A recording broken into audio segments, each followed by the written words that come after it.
Στην εποχή του COVID, του πανικού και της ιστερίας που επικρατεί στα media αλλά και στην καθημερινή ζωή μας, ήρθε η μάσκα να κρύψει μερικά από τα πιο χρήσιμα εργαλεία της ανθρώπινης επικοινωνίας. Είναι πιο δύσκολο από ποτέ να καταλάβεις τις εκφράσεις άλλων χωρίς την πλήρη εικόνα του προσώπου. Δεν είναι όμως αδύνατο. Στο υπέροχο best-seller βιβλίο του Τζόι Ναβάρο, «Το λεξικό της γλώσσας του σώματος», έχει καταγράψει ένα τεράστιο αριθμό ενδείξεων και μοτίβων που εντόπισε καθ' όλη την 25ετή καριέρα του στο FBI.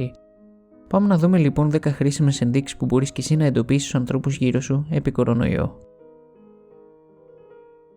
Όταν οι άντρες περνούν τα δάχτυλά τους μέσα από τα μαλλιά τους, σημαίνει πως είναι αγχωμένοι, ανήσυχοι ή αμφιβάλλουν για κάτι. Η κίνηση αυτή έχει σκοπό τον εξαερισμό του κεφαλιού, το ερέθισμα των νευρών του δέρματος, καθώς και το cringe flexing.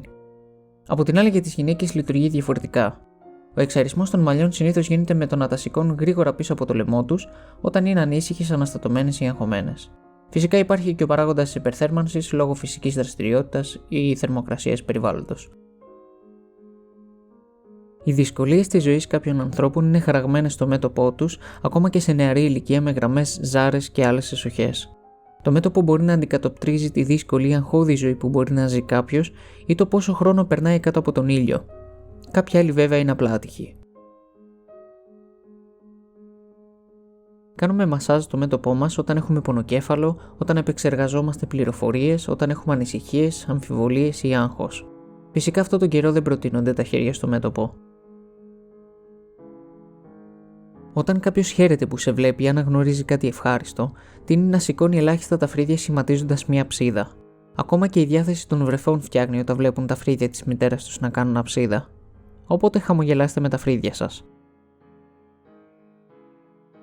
Γίνεται με το γρήγορο σήκωμα και κατέβασμα των φρυδιών. Το χρησιμοποιούμε όταν αναγνωρίζουμε κάποιον και την παρουσία του, με ή χωρίς χαμόγελο ανάλογα την περίσταση. Με το χαιρετισμό αυτό μπορούμε παράλληλα να δείξουμε στους άλλους πως τους εκτιμούμε ακόμα και αν είμαστε απασχολημένοι.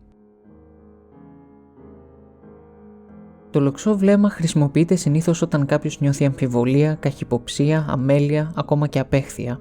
Εσείς οι pick-up artists θα το γνωρίζετε καλύτερα. Επειδή η διαφορά τους εδώ βασίζεται στη συνολική εικόνα του προσώπου, προτείνω να μην κοιτάτε καθόλου τους ξένους εκτός αν θέλετε να φανείτε σακρίπουλα. Η συχνότητα βλεφαρίσματος εξαρτάται από πολλούς παράγοντες. Το άγχος, την εξέγερση, τον φωτισμό, την υγρασία, τη σκόνη, τη γύρι και τους φακούς επαφής. Συνήθως αυτοί οι παράγοντες ανεβάζουν τη συχνότητα. Όταν βάζει κάποιος τα χέρια στους γοφούς του και οι αντίχειρές του είναι πίσω, τότε το άτομο αυτό είναι προβληματισμένο ή έτοιμο και σε εγρήγορση. Μπορείς να καταλάβεις ότι κάποιος θα κάνει φασαρία σε μία ώρα από αυτή τη συμπεριφορά. Όταν όμως οι αντίχειρες κάποιου είναι από μπροστά, τότε δείχνει απλά περιέργεια. Αυτό είναι περισσότερο συμβουλή παρά fun fact. Όταν θέλουμε να δείξουμε προς μία κατεύθυνση, το κάνουμε με όλα τα δάχτυλα κολλημένα και την παλάμη να κοιτάζει πάνω. Κάπως έτσι. Εκτός κι αν θες να φαίνεσαι σαν παιδί.